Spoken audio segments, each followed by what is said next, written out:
these high schools are just absolute jungles.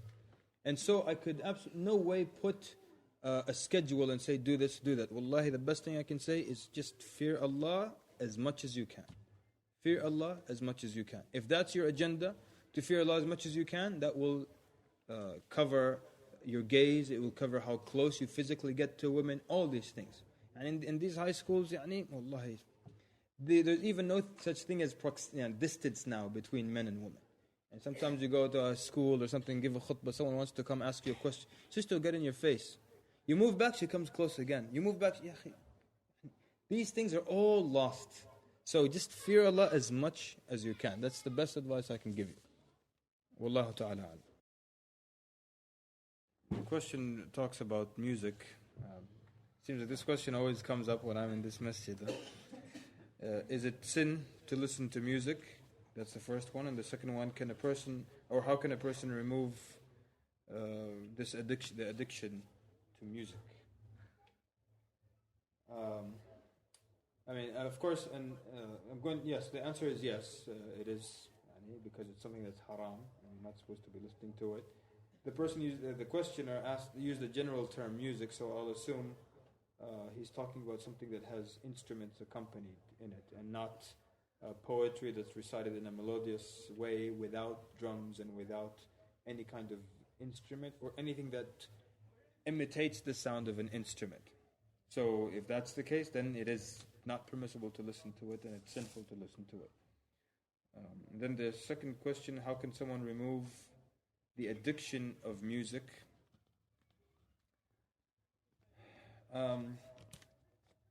I think it's something, and I'm just giving my personal opinion on a specific angle here.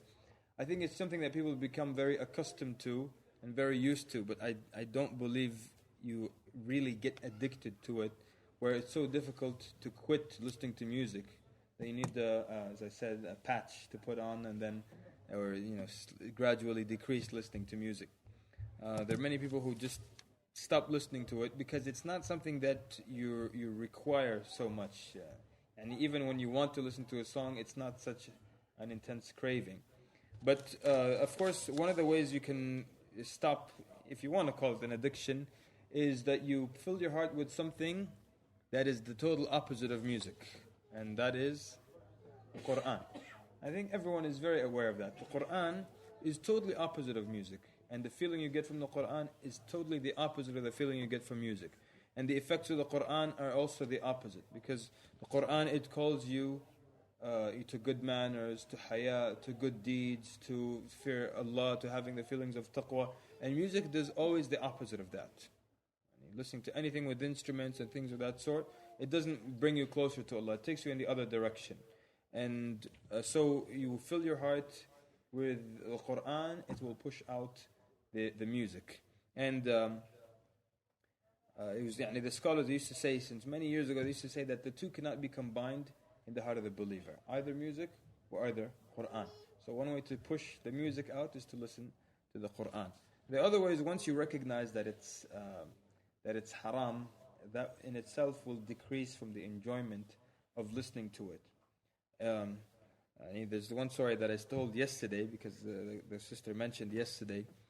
There was one person, and he saw two people die in front of him. They were trying to get them to say La ilaha illallah, and those two people were singing. They were singing songs and lyrics from songs. He said from that day on, and then their songs, their voices started to get lower and lower until both of them died.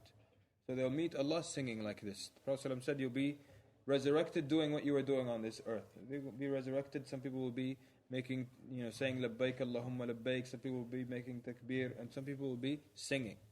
So he said, from that day on, every time I wanted to listen to music, I just imagined and I saw those two men, young men, not being able to say La ilaha illallah, dying in the stupors of death, just reciting these songs, these lyrics from songs. And I'm just going to do a quick exercise that we did yesterday, because a lot of times when you tell people this, that people, they listen to music and then they weren't able to say La ilaha illallah, they feel, well, that's not going to happen to me. I'm not that much into it, and I'll be able, inshallah, to say La ilaha illallah.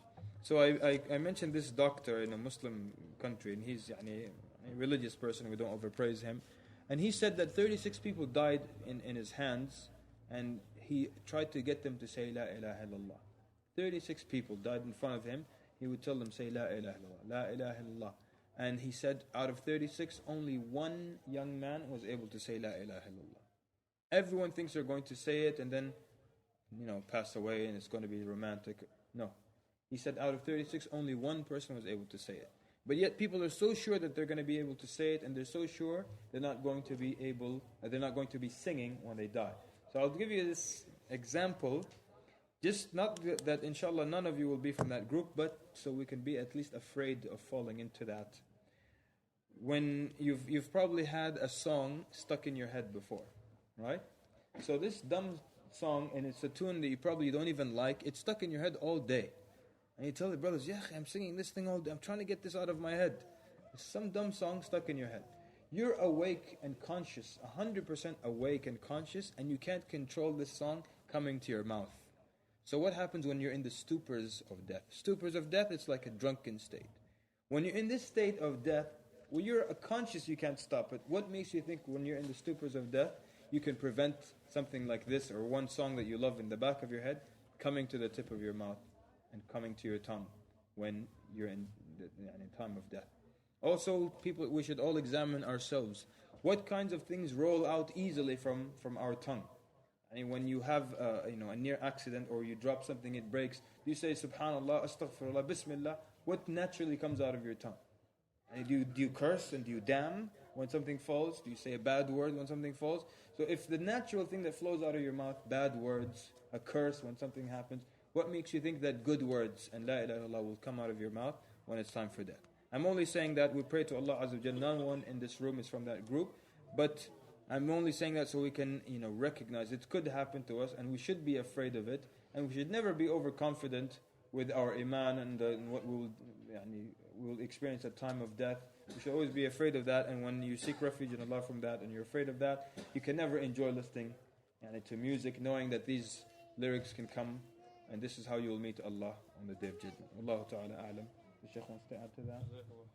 طيب, barakallahu feekum for your attentive listening. Sallallahu wa barak ala Muhammad wa ala alihi wa sahbihi ajma'in. Wassalamu alaikum wa rahmatullahi wa barakatuh.